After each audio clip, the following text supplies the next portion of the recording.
Hi, welcome back to the second edition of Conversations with Associates. In this episode, we're going to talk to Kathy Graham and particularly look at stakeholder mapping workshops and why they're so important. Hi, Kathy. Hi, Becky. How are you? I'm very well. How are you? Not too bad.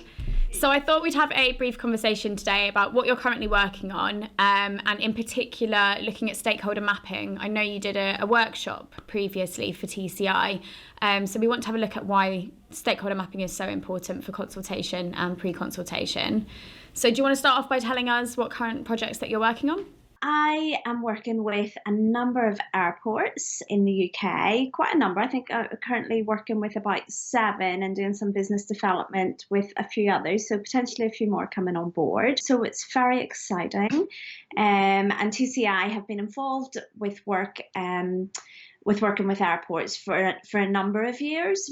We're now entering into a brand new regulatory process called CAP 1616, which is civil aviation's process on how stakeholder engagement and consultation should be done in the process of airports changing their airspace design. So it sounds really, really complicated and people think it's really glamorous, but you kind of fly to the airport and meet them and don't leave the the area.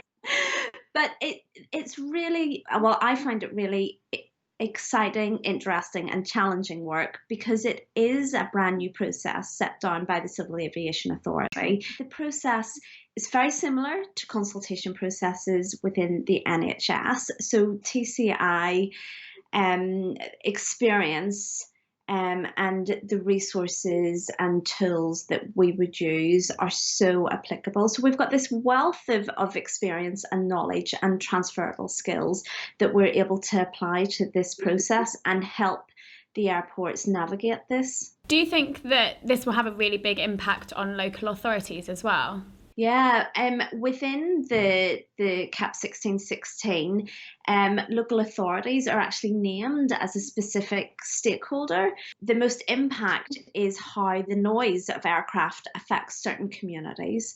And if flight paths change, then other communities potentially will be impacted. So local authorities represent those local communities. There's also a role for planning departments because it's really important that airports know not only where current communities are and how they'll be impacted, but what plans the local authorities have for developing new communities. So yeah, there's a real role for local authorities, and then there's also an overlap with how airports plan to develop their landside infrastructure, so surface access, car parks, terminal buildings, all of that. So do you think that's why one of the reasons stakeholder mapping is so important for pre-consultation and engagement work? We would always advise and encourage our clients and with the work I'm doing with airports to do one of the stakeholder mapping workshops. So I've done the workshops with a number of the airports now.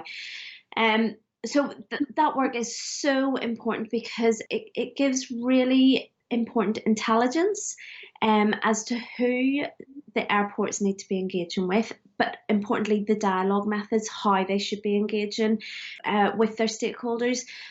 But for me, one of the other supplementary benefits with the stakeholder mapping is that it's actually capacity building. It's not doing the work for them, rather it's teaching them how they need to be doing this. So stakeholder mapping for pre-consultation is really vital to get to know who the stakeholders are, to get to find out actually where are those communities that we seldom hear from and how are we going to interact with them. Then once you've done that mapping and the profiling, it's so important that that information is reviewed and kept up to date at various milestones along the project plan because new stakeholders can emerge, other stakeholders can lose some interest. Others can gain more interest, and you need to adapt your ways of talking to them and the frequency in which you are engaging with them, depending on where they are in your map. So that information needs to be kept alive at all times. But then we've given them the tools to do that. So they don't have to re-engage us every time stakeholder mapping needs to be reviewed. They're tooled up, they have then the capability to be able to do that work themselves. That's really interesting, Kathy. Thanks so much for taking the time to talk to us. Thanks, Becky. You're welcome. Bye. If you want to know a little bit more about stakeholder mapping, you can head to our website where we have an e-learning course on the subject, or you can get in contact with us and we can look at providing a workshop for you.